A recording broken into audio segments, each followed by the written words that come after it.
మేము మంగ్లీ గారు వాళ్ళ ఫ్లాట్కి వెళ్ళాము. వాళ్ళ ఫ్లాట్కి వెళ్ళిన తర్వాత కోకాపేట దగ్గర ఒక ఫ్లాట్ ఉంటుంది, వాళ్ళ అపార్ట్మెంట్ ఉంటుంది. నేను మా కోరు వాళ్ళు ఒక నలుగురు వెళ్ళాము అక్కడికి. మధు ముందు సీట్లో కూర్చున్నాడు, నేను డ్రైవ్ చేస్తున్నా. మంగ్లీ గారి చెల్లెలు చిన్న అమ్మాయి, ముగ్గురు వాళ్ళు అక్క చెల్లెళ్ళు. చిన్న ఆమె వచ్చిన తర్వాత సార్ తెలుసా నన్ను అడిగాడు. తెలుసు అంటే చెప్పింది ఆమె. నేను ఇలాగా వాళ్ళ భాషలు కొంచెం మాట్లాడుకున్న తర్వాత నేను చెప్పా, అమ్మ మా మధుని బాగా చూసుకోండి, బిజినెస్లో ఎక్కడంటే ఎక్కడ తిరుగుతుంటాడు, రాత్రి పగలు తిరుగుతుంటాడు అంటే నేను బాగా చూసుకుంటాను సార్, నేను బాగున్నందుకే నేను చెప్తున్నందుకే అట్లా ఉన్నాడంటేనే ఆమె స్వయంగా మాకు చెప్పింది. వాళ్ళ మంగ్లీ గారు వాళ్ళ చిన్న చెల్లెలైనా ఆమె మాకు చెప్పేసింది. తర్వాత మంగ్లీ గారు వాళ్ళ ప్లాట్ వాసవి ట్రెండ్స్ అని ఉంది. వాసవి ట్రెండ్స్లో 15వ ఫ్లోర్లో మేము దాదాపు 6-7 సార్లు మేము అందరం వెళ్ళాం. అక్కడ వాళ్ళకి మ్యూజిక్ చేసే వాళ్ళ బ్యాక్గ్రౌండ్ కానీ ఒక రూమ్ అంతా వాళ్ళకి సపరేట్గా ఉంది. అక్కడికి వెళ్ళిన తర్వాత చూసాం వాళ్ళని.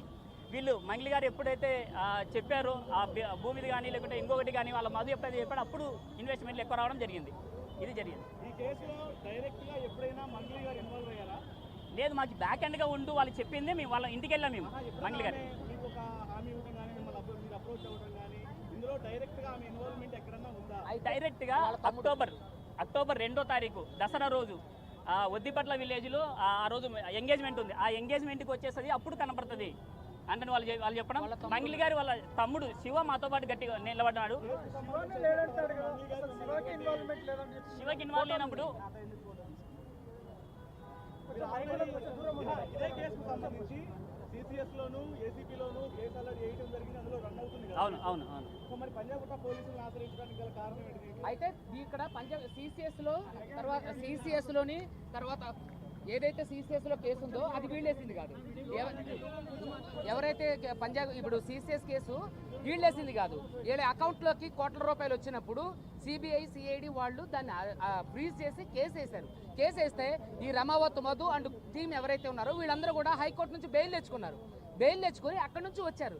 అక్కడి నుంచి వీళ్ళు ఎవరికి కూడా టచ్లో లేకుండా అయ్యారు. అయితే సిసిఎస్లో కేసు వేసింది వీళ్ళు కాదు. వాళ్ళ అకౌంట్లో కోట్ల రూపాయలు వచ్చినప్పుడు ఆ కోట్ల రూపాయలు ఎక్కడి నుంచి వచ్చినాయి అని చెప్పి వాళ్ళు ఇన్వెస్టిగేషన్ చేసి ఆ కోట్ల రూపాయలన్నీ కూడా ఫ్రీజ్ చేసి వాళ్ళ మీద కేసు ఫైల్ చేసి కోర్టుకు పంపించారు. మంగ్లీ గారు చాలా స్పష్టంగా ఈ విషయంలో తెలియజేస్తూ ఉన్నారు. ఇందులో తనకు ఈ కేసుకు సంబంధించి ఎటువంటి ఇన్వాల్వ్మెంట్ లేదు. సుబ్బారావు అనే అడ్వకేట్కి బిగ్ బాస్కి వెళ్ళాలనేటువంటి సోకుంది, శ్రీముఖి అంటే క్రష్ ఉంది, తన మీద కూడా ఆర్గ్యుమెంట్గా మాట్లాడాడు. రకరకాలుగా పాపులారిటీ కోసం మాత్రమే ఇది చేస్తున్నాడు తప్ప ఇందులో ఎటువంటి వాస్తవాలు లేవనే విషయాన్ని